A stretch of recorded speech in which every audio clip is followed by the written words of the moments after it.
The first time my daughter looked me in the eyes after nearly 15 years, she did not cry. She did not ask where I had been. She did not run into my arms like some scene from a movie. She stood in the doorway of the house I used to pay for, holding her graduation gown over one arm and said, 15 years "You don't of get lies, to come back and you now." show up now? Rain was You have running no right down to the be back here. of my neck. In my hand was a Please small just wrapped listen. box, a silver necklace did this with her for you. birthstone inside.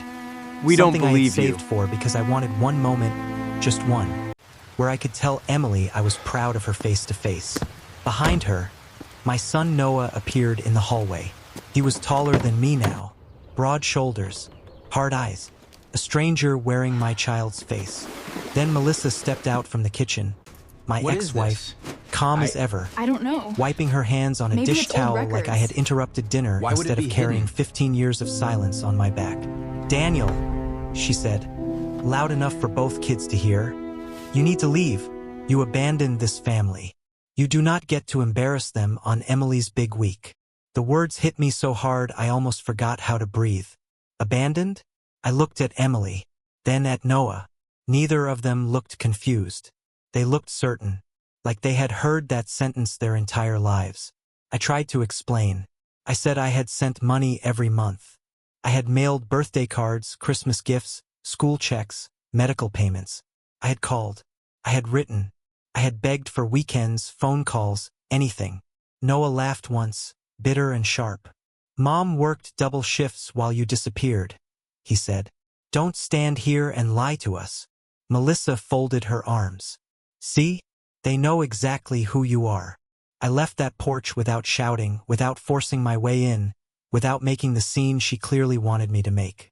But 3 days later, while Emily and Noah were helping Melissa clean out the attic before selling the house, they found a locked metal box behind a stack of old Christmas decorations. Inside were hundreds of canceled checks, every month, for 15 years. And beside them were the letters I had written to my children. Unopened, hidden, and waiting to tell them the truth. Before my children learned to hate me, I was just their dad. I was not rich. I did not have a big office, a fancy title, or the kind of life people envy from the outside. I worked as a mechanic at a small garage outside Dayton, Ohio, where the winters were rough, the paychecks were average, and every dollar already had a job before it reached my bank account. But when Emily was born, none of that mattered to me.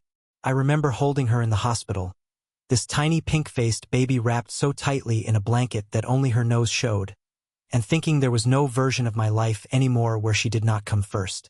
3 years later, Noah arrived, louder, stronger, always kicking his feet like he was ready to run before he could even crawl. They were my whole world in ordinary ways. I made pancakes shaped like uneven circles on Saturday mornings. I fixed their bikes in the driveway. I worked overtime before Christmas so there would be presents under the tree. I kept a photo of Emily's first school picture taped inside my toolbox, and a drawing Noah made of me with giant arms hanging beside my workbench. Melissa used to laugh at those things. Back then, I thought she was laughing because she loved how much I loved them. By the time our marriage started falling apart, I still believed we could keep the children out of the damage. Melissa and I fought about bills, about work, about her wanting more than I could give. I will not pretend I was perfect. I was tired a lot. I came home smelling like motor oil. Some nights, I had nothing left in me but silence. But I never stopped being a father. When Melissa filed for divorce, she said the children needed stability. She said it would confuse them if custody was split too evenly. She told me I could still see them on weekends, call during the week, show up for birthdays and school events, as long as I did not make things harder. So I agreed to less than I wanted because I thought peace was better than war. That was the first mistake I would regret for the next 15 years. At first, the excuses sounded reasonable. Emily had a sleepover. Noah had a fever. They were overwhelmed. They needed time. Then weekends started disappearing. Phone calls went unanswered. Birthday visits became not a good idea. When I showed up at soccer practice once, Melissa pulled me aside in the parking lot and told me I was upsetting the kids by appearing without warning. So I backed off, not because I did not care, but because I was terrified of making them feel trapped between two parents. The one thing I never backed away from was supporting them. Every month, I sent the court-ordered child support. And when I could, I sent more. Money for Emily's braces. Money for Noah's school supplies. Money for winter coats, field trips, Christmas gifts, summer camp, medical bills, and later college savings. Sometimes I had to skip meals at work or take weekend repair jobs under a freezing open garage door. But I sent it. I mailed cards too. Every birthday. Every Christmas. Sometimes for no reason at all. I wrote to Emily about how proud I was that she loved books. I wrote to Noah about the baseball glove I kept hoping to give him in person. I wrote the same sentence so many times my hand almost knew it by itself. I love you. I am still here. Most of those letters were never answered. Whenever I asked Melissa if the kids had received them, she gave me short replies. They are not ready. They do not want to talk. Stop pressuring them. Once, she wrote, "Just send the money, Daniel. That is the only thing they need from you." That sentence stayed with me for years. A lawyer once told me to keep records of everything. At the time, I thought it sounded cold, like preparing for a fight I did not want. But I listened. I kept bank statements, copies of checks, certified mail receipts, email printouts, and every note Melissa sent back. I packed them into boxes and labeled them by year. Not because I wanted revenge. Because some small part of me was afraid that one day my children would ask why I vanished, and I would need to prove that I never did. If you are listening to this, tell me honestly in the comments what you would have done. Would you have fought louder and risked hurting your kids even more? Or would you have kept showing up on paper, hoping the truth would survive long enough to reach them? The week Emily graduated from college, I found out the same way a stranger would. Not from a call. Not from a text. Not from an invitation with my name written on it. I found out because the university posted a public photo on Facebook. There she was, standing in a navy blue cap and gown, smiling beside Melissa and Noah under a banner that said, "Class of 2024. Emily looked older than the picture I still carried in my wallet. Her face had sharpened. Her hair was longer. She had become a woman while I was stuck loving the little girl who used to fall asleep against my shoulder during thunderstorms. I stared at that photo for a long time. Then I saw Melissa's caption. I raised these two by myself. No excuses. No help. No man who ran away. Just a mother who stayed. I read it once. Then again. Then a third time because my brain refused to accept what my eyes were seeing. No help? My hands were still dirty from work. I had just finished replacing a transmission in an old Ford pickup, and I was sitting alone in the garage office while the rain tapped against the metal roof. On the desk beside me was a folder with the latest bank confirmation for Emily's final semester payment. I had mailed a check 3 weeks earlier with graduation expenses written in the memo line. And there was Melissa, telling the world she had done it alone. For a few minutes, I did nothing. I just sat there while the anger rose in my chest, hot and ugly, begging me to type something under that post. I could have written the truth right there for everyone to see. I could have listed every payment, every birthday card, every unanswered call. I could have embarrassed her in front of all the relatives and church friends praising her in the comments. But then I looked at Emily's face in the photo. This was supposed to be her moment, not another battlefield. So I closed the app. That night, I wrote Emily a letter. Not an angry one, not a legal threat, just a father trying one more time to reach his daughter. I told her I had seen the graduation announcement. I told her I was proud of her, prouder than I had any right to say after so many years of distance. I told her I would never force myself into her life, but if she was willing, I would like to sit in the back at the ceremony, leave quietly afterward, and give her a small gift. I did not mention Melissa's post. I did not defend myself. I wrote one sentence at the end. No matter what you have been told, I never stopped loving you. I mailed it with tracking. 5 days later, the envelope came back unopened. Across the front, in thick black marker, someone had written, "Stop pretending." I knew Melissa's handwriting. That was not hers. It was Emily's. I sat at my kitchen table with that envelope in front of me until the coffee in my mug went cold. There are pains you can explain to people, and then there are pains that make you feel ridiculous for even trying. Seeing my daughter's anger in her own handwriting was one of them. 2 nights later, my phone rang from a number I did not recognize. I almost ignored it. Then something in me picked up. "Is this Daniel?" a young man's voice asked. My chest tightened. "Noah." There was silence on the line, just long enough for me to hear him breathing. "Don't call me that like you know me," he said. I closed my eyes. He did not call to reconnect. He called because Melissa had told him I sent Emily another letter. He said I was selfish for trying to ruin her graduation. He said I had no right to act like a father after disappearing for most of their lives. His voice shook, not with sadness, but with years of rehearsed disgust. I let him speak because I had imagined hearing his voice for so long that even his anger felt like a cruel kind of gift. Then he said the words that finally broke something in me. "Mom worked double shifts while you lived your life. She skipped meals. She sold jewelry. She cried over bills. And you never sent a dime." I stood up so fast my chair scraped the floor. "Noah," I said carefully, "that is not true." He laughed, and it sounded exactly like the boy he had been before Melissa taught him to hate me. "Of course it is. She showed us. She said the court couldn't get anything out of you." "I paid through the court," I said, "and outside of it, every month. I have copies, bank records, checks your mother deposited. I paid for braces, school supplies, medical bills, part of Emily's tuition." "Stop lying." "I am not lying." "She said you would do this," he snapped. "She said someday you would come back with fake excuses and try to make her look crazy." The room seemed to tilt.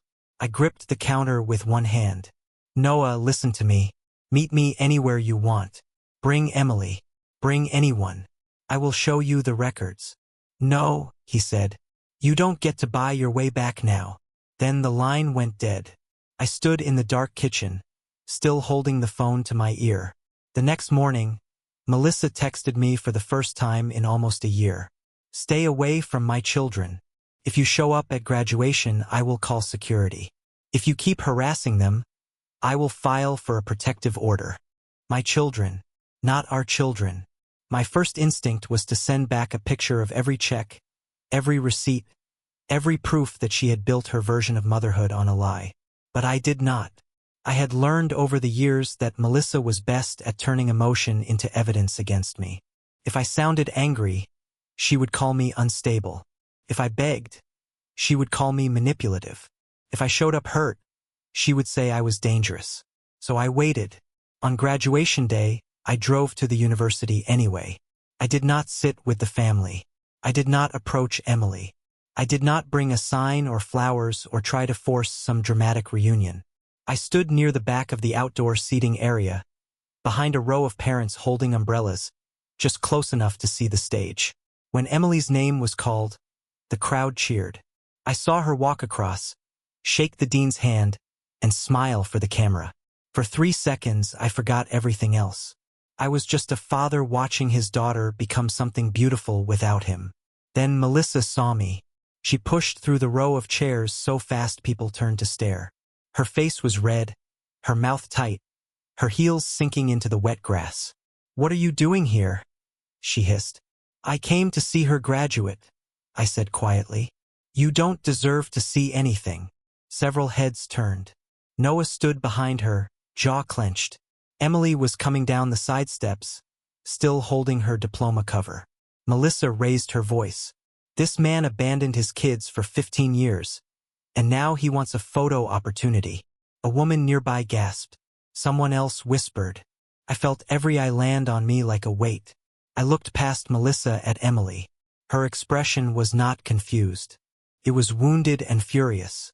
I wanted to pull the records from my jacket pocket.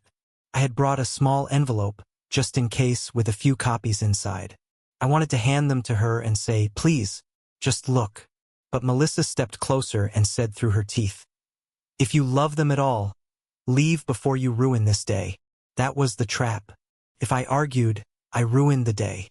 If I stayed, I became the selfish man she had described. If I left, I looked guilty. So I left. I walked back to my truck while applause rose behind me for someone else's child. By the time I reached the parking lot, My shirt was soaked from the rain, and the gift box in my pocket had softened at the corners. I sat behind the wheel and finally let myself shake. For years, I had told myself that keeping records was enough, that the truth, if preserved carefully, would somehow defend itself. But watching my children look at me like I was a stranger who had crawled back from a lie made one thing clear. The truth was not going to walk into their lives on its own. I would have to open every box, every file, every painful year I had stored away. Not to punish Melissa, not to win an argument, but because my children had been raised inside a story that was never true, and if I stayed silent any longer, that lie would become the only father they ever knew. That night, I did not sleep. I drove home from Emily's graduation with both hands locked on the steering wheel, my wet jacket clinging to my shoulders, and Melissa's words replaying in my head like a recording I could not shut off. This man abandoned his kids for 15 years. I had heard cruel things before. Divorce teaches you how sharp another person can become when love has turned into resentment. But hearing that sentence in front of my children, in front of strangers, on the day my daughter was supposed to feel proud and safe, did something different to me. It made me realize that silence had not protected Emily and Noah. It had protected the lie. For years, I had been careful. Careful not to sound angry. Careful not to push too hard. Careful not to make the kids feel like they had to choose sides. I had told myself that when they were older, they would ask questions, and when they asked, I would answer. But Melissa had not waited for them to ask questions. She had filled every empty space with her version of the truth. So just after midnight, I walked out to the small shed behind my house, unlocked the door, and turned on the dusty overhead light. The boxes were still there. 15 years of them. Some were plastic storage bins. Some were old banker's boxes from the garage. Each one had a strip of masking tape across the front with a year written in black marker. 2009, 2010, 2011, all the way to 2024. I stood there for a long moment before touching them. There are memories you keep because they comfort you, and memories you keep because one day they may be the only thing standing between you and a lie. Mine were the second kind. I carried the first 3 boxes into the kitchen and set them on the table. The house was quiet except for the hum of the refrigerator and the rain still tapping against the windows. I made coffee I did not want and opened the box labeled 2009. Inside were court papers from the divorce, copies of the custody agreement, child support orders, receipts from money orders before I switched to checks, certified mail slips, old birthday cards with cartoon animals on the front, a pink envelope addressed to Emily in my own handwriting. I opened that envelope first. It was her 5th birthday card. The message inside was short because back then I still believed I would see her that weekend. Happy birthday, sweetheart. Daddy loves you more than all the stars. I will see you soon. I stared at those words until they blurred. Then I put the card aside and started building the timeline. That was what my old lawyer, Mr. Hanley, had taught me during the divorce. When emotion gets messy, he used to say, make the paperwork clean. So I took out a yellow legal pad and wrote 4 columns. Date, amount, purpose, proof. The first payment was easy. Court-ordered child support, January 2009. Cleared through the state system. Then February. Then March. Then a separate check for Emily's winter coat and Noah's preschool deposit. Then a receipt for a birthday package Melissa claimed had arrived late. Then an email from me asking if the kids liked the gifts. Her reply was printed below it. They are too confused right now. Do not call this weekend. I moved through the years slowly. By 2 in the morning, my kitchen table was covered. By 3, the floor had piles. 1 for court payments. 1 for extra checks. 1 for medical bills. 1 for school expenses. 1 for letters. 1 for emails where Melissa acknowledged receiving money even while telling me the children wanted nothing to do with me. Some messages were so cold I had forgotten them. Emily cried after you called. Stop upsetting her. Noah does not ask about you anymore. If you really care, send the check and let them live in peace. But there were other messages too. The ones she probably never expected me to keep. Got the dental money. Tuition deposit came through. I cashed the Christmas check. Do not send toys this year. Send the camp fee by Friday or Emily loses her spot. Each one felt like a small crack in the wall she had built. At 4 in the morning, I found the folder marked braces. Emily had needed orthodontic work when she was 12. Melissa told me insurance would not cover enough. I sent 3 separate checks over 6 months, each one with Emily braces written in the memo line. I remembered eating peanut butter sandwiches for lunch that winter because the payments were bigger than I could comfortably afford. According to Noah, Melissa had told them she paid for the braces by selling her jewelry. I added the checks to the pile. At sunrise, I called the garage and told my boss I needed a personal day. He had known me for 20 years. He did not ask questions. He just said, "Take care of what you need to take care of." Then I called Mr. Hanley. His voice sounded older than I remembered, but he knew who I was right away. "Daniel," he said, "I was wondering if this day would ever come." That sentence almost made me lose control. I told him what happened at graduation. I told him about Noah's call. I told him Melissa had convinced both kids I never paid child support, never wrote, never tried. He was quiet for a moment. Then he said, "Do you still have the records?" "All of them," I said. "Good. Do not send anything in anger. Do not post online. Do not confront her alone. Make copies, organize everything, and get certified bank records where you can. If your children are adults now, this is not about custody anymore. It is about truth, possible financial misrepresentation, and protecting yourself if she escalates." By 9 that morning, I was at the bank. The woman behind the desk was young enough that she probably could not understand why my hands shook when I asked for records from more than a decade ago. Some things were archived. Some required formal requests. Some had fees. I paid all of them. I asked for copies of canceled checks, deposit confirmations, account statements, and anything showing the endorsement on the back. If Melissa had cashed a check, I wanted the bank's record of it. Not my memory. Not my word. Proof. While the bank gathered what it could, I went to the county courthouse. The clerk pulled the child support payment history through the official system. Page after page showed payments made on time. There were no enforcement actions. No delinquency notices. No missed support hearings. Nothing that matched the story my children had been told. The clerk glanced at the printout, then at me. "Looks like you were consistent," she said. I nodded because I did not trust my voice. Consistent. That was such a small word for 15 years of birthdays spent alone, weekends denied, and Father's Day cards I bought for myself just to remember I still was one.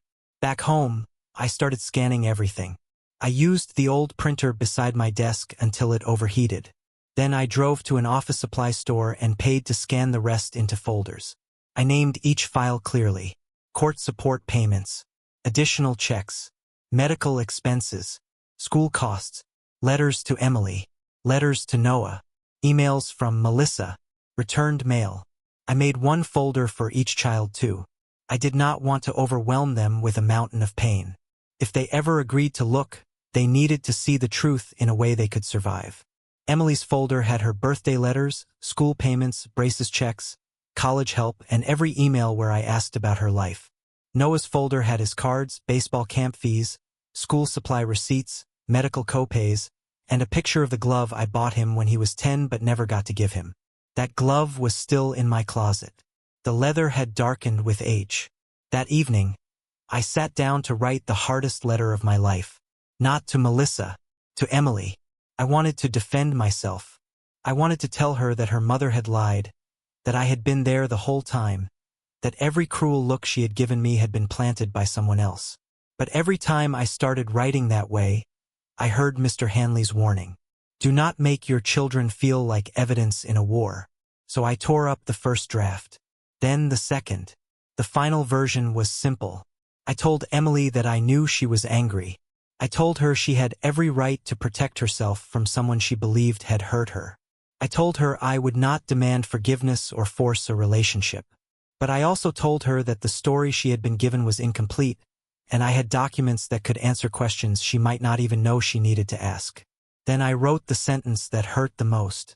If, after seeing everything, you still want nothing to do with me, I will respect that. But I cannot let you spend the rest of your life believing I chose to leave you. I printed the letter. I attached a one-page summary, not the whole file. Just enough. The court payment history, 3 sample checks, the braces payments, the tuition check, and copies of 2 emails from Melissa confirming she had received money. I did not send it to her mother's house.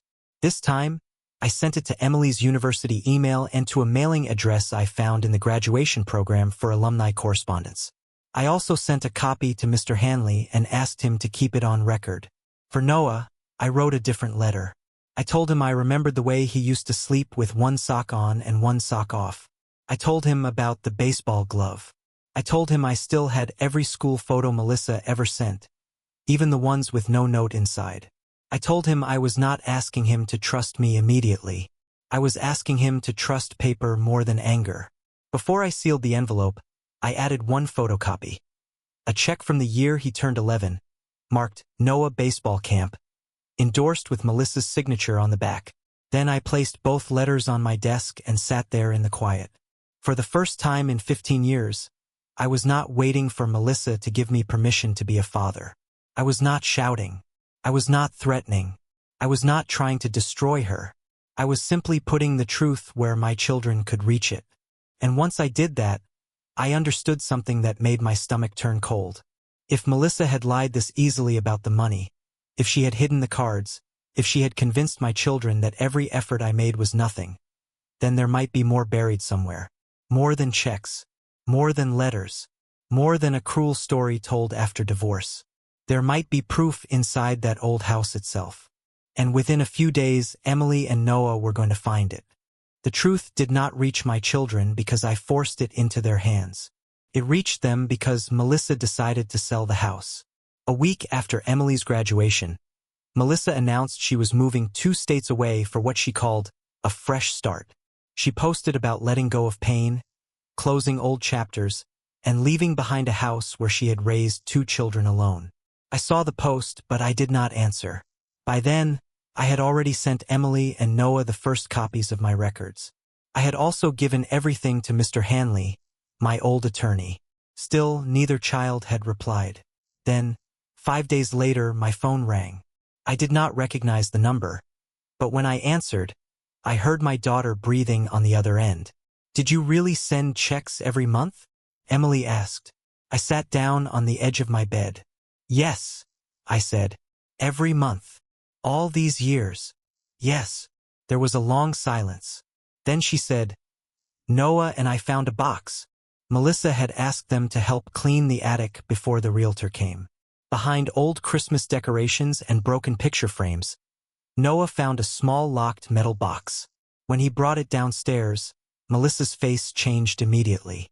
She told him to put it back. She said it was private. She said they had no right to open it. But Noah had already spent his whole life being told one version of the truth. This time, he did not listen. He took the box upstairs, broke the cheap lock with a screwdriver, and opened it with Emily beside him. Inside were the missing years. There were birthday cards I had written but they had never received. Christmas letters still sealed in envelopes. Photos of us from before the divorce. Notes with Emily's name on them. Notes with Noah's name on them.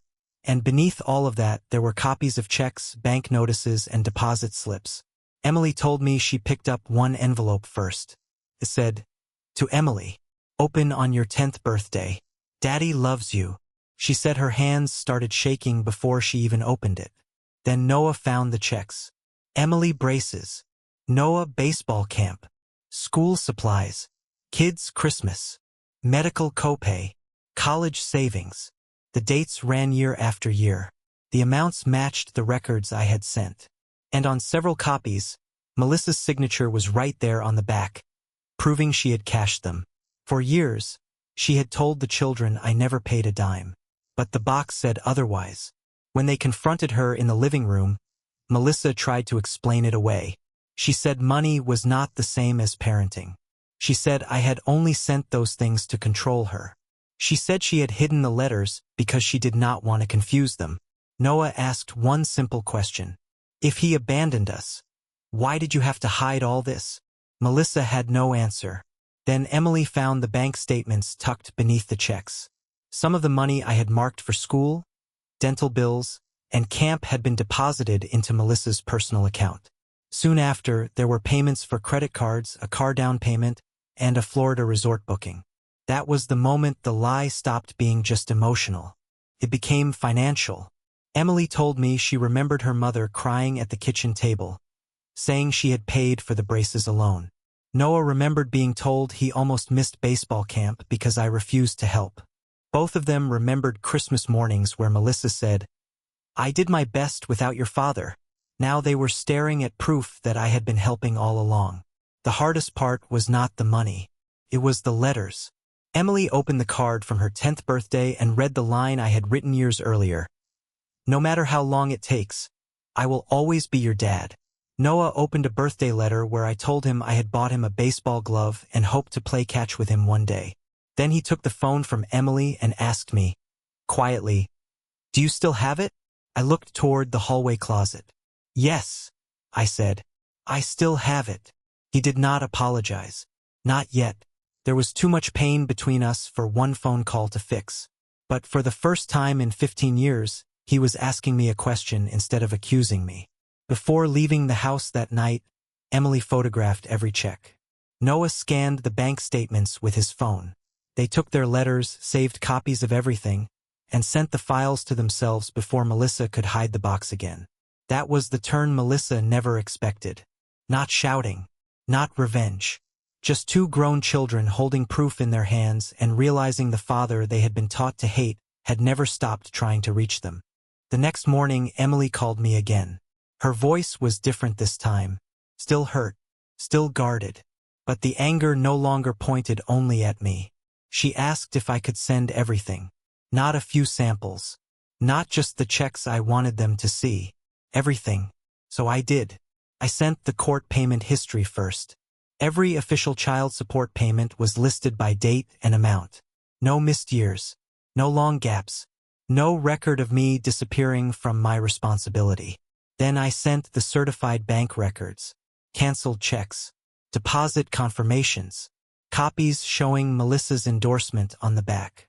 The money had not vanished into some vague misunderstanding. It had gone exactly where I said it went. After that, I sent the letters. That was the part that hurt the most. Emily and Noah did not just see proof that I had paid. They saw proof that I had tried to be present. They saw birthday notes, Christmas messages, school year letters, and emails where I asked about parent-teacher conferences, doctor visits, games, and birthdays. For the first time, my children were not hearing Melissa's version of me. They were reading mine. Mr. Hanley advised us not to turn it into a shouting match. He said if Melissa had used money meant for the children in ways that contradicted written agreements, and if she had misrepresented support payments, then the next step was documentation, not drama. So he sent a formal letter. It requested an explanation for the hidden correspondence, the misused education funds, and the repeated false claims that I had failed to support my children. It also asked Melissa to preserve all financial records connected to the payments I had sent over the years. That letter changed her tone immediately. The woman who once threatened to call security on me at graduation suddenly wanted a private family conversation. She called Emily crying. She texted Noah that attorneys would only make everything worse. She said I was trying to destroy her. But this time, the children did not run to comfort her. They asked for answers. A week later, we sat in a small conference room at Mr. Hanley's office. I was on one side of the table with my attorney. Emily and Noah sat near the end, quiet and pale. Melissa sat across from me with a folder in front of her that she barely opened. Mr. Hanley laid out the documents one by one. The court records, the bank statements, the checks, the letters, the copies from the metal box. Melissa tried to say she had only protected the children from confusion. Then Mr. Hanley placed the braces checks on the table and asked why she had told Emily I refused to pay. Melissa looked down. Then he showed the camp payment and the credit card transaction that followed it. Noah stared at his mother and asked, "Was any of it true?" Melissa started crying again. But there were no children left in that room for her tears to control. For 15 years, she had been able to win with emotion. In that office, emotion had to sit beside signatures, dates, deposits, and records. And the records did not lie. Melissa did not lose everything in one dramatic explosion. She lost it slowly, in the quiet spaces where her story no longer worked. Emily stopped helping her pack for the move. Noah refused to leave the state with her. The house still sold, but not with the clean, proud ending Melissa had imagined. By then, both children knew that the life she had described to them was not the life that had actually happened. Mr. Hanley helped us reach a formal agreement. Melissa had to return part of the money that had been clearly marked for education and medical expenses but used for herself. She also had to correct written statements she had made over the years claiming I had never paid support. It was not about getting rich. No amount of money could buy back Emily's 10th birthday, Noah's baseball seasons, the school plays I missed, or the years my children spent believing I had chosen not to love them. The real consequence was that Melissa had to say the truth out loud. In front of Emily and Noah, she admitted that I had sent money. She admitted she had hidden letters. She admitted she let them believe I abandoned them because she was angry, hurt, and afraid they might still love me. Emily cried, but she did not hug her. Noah just stood there holding the old baseball glove I had finally given him. He turned it over in his hands like he was touching a childhood that had arrived too late. My relationship with my children did not heal overnight. Stories like this do not end with one apology and a perfect family dinner. There were awkward phone calls, long silences, questions that hurt, moments when Emily got angry at me for not fighting harder, and moments when Noah admitted he did not know how to stop hating someone he had been taught to hate. I accepted all of it, because at least now they were speaking to the real me. A month later, Emily asked if we could meet at a small diner outside town. Noah came too. For the first few minutes, we barely knew what to say. I watched them read the menu like it was the most important document in the world, and I understood they were just as nervous as I was. Then Noah pulled an old envelope from his jacket. It was the letter I wrote for his 12th birthday. He placed it on the table and said, "Can you read it to me?" My hands shook when I opened it. Halfway through, my voice broke. Emily reached across the table and touched my wrist. Not a hug. Not forgiveness wrapped up neatly. Just a touch. But after 15 years of being erased, that touch felt like a door opening. I did not win because I shouted louder than Melissa. I did not win because I hated her better than she hated me. I survived because I kept records, stayed patient, and refused to let pain turn me into the villain she described. So if there is anything to take from my story, it is this. When someone lies about who you are, do not waste your life screaming at the lie. Keep the proof. Keep your dignity. Keep showing up the right way. Because one day, the people who matter may finally find the truth. And when they do, the paper trail you saved might become the bridge that brings them home. If this story made you think about family, truth, or the damage one lie can do, share your thoughts in the comments, share this with someone who needs to hear it, and subscribe for more stories about people who stayed quiet long enough for the truth to speak.